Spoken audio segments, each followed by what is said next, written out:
good in his eye, Frederick Douglas. Douglas? But it's been 10 years. What are you doing in Tennessee? I thought you were still up there in D.C. running yet another newspaper.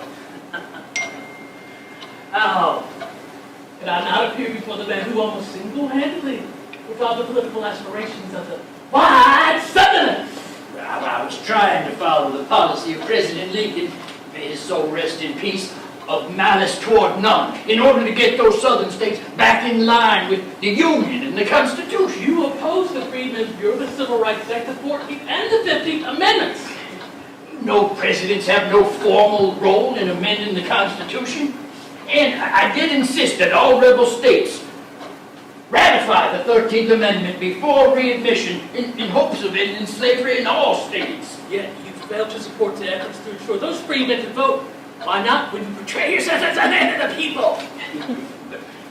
Most of them had no experience making decisions of such importance. And some 90% of them were illiterate. So were you, so was I. That's why schools bringing together black and white children to learn to read and write ought to have been funded by your administration.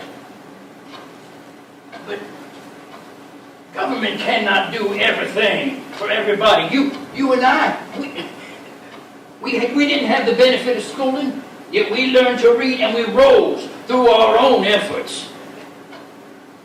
Remember, the country had just spent vast amounts, Frederick, prosecuting a war. I had to be fiscally prudent. America will rue the day it failed to provide integrated public schooling for all children, as well as failing to protect the civil rights of free men, including the right to vote. The stain of slavery is not abolished until the black man puts a ballot in the box.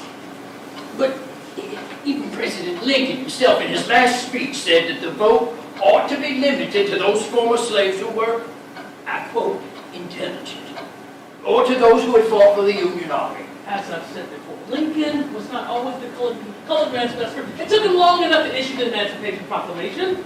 Indeed, because as a politician, he had to navigate all variety of interests and opinions. And I did too, but Frederick, I defended the laboring men who in both North and South were the cannon fodder of that war, yet gained nothing from it. You mean white labor men. At least President Grant is not letting the KKK run them up without a firm response. But should our nation get used to the military being arbiter of political and legal disputes? And should Grant's new Justice Department remain a tool of whoever's in power if it is intended to be a mechanism to protect civil rights? Only fidelity to the Constitution offers Americans a chance to make ours a more perfect union.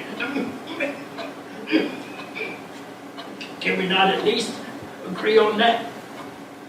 We agree on defending the Constitution, and we've done so at great risk to our own lives. But we've had such diverging views as to what that allows or requires, haven't we?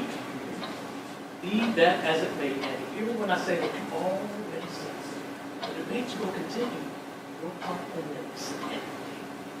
Yes, my part. But Frederick, I had so hoped to keep fighting for the people, for your people. Don't worry. I reckon I'll be able to keep doing that.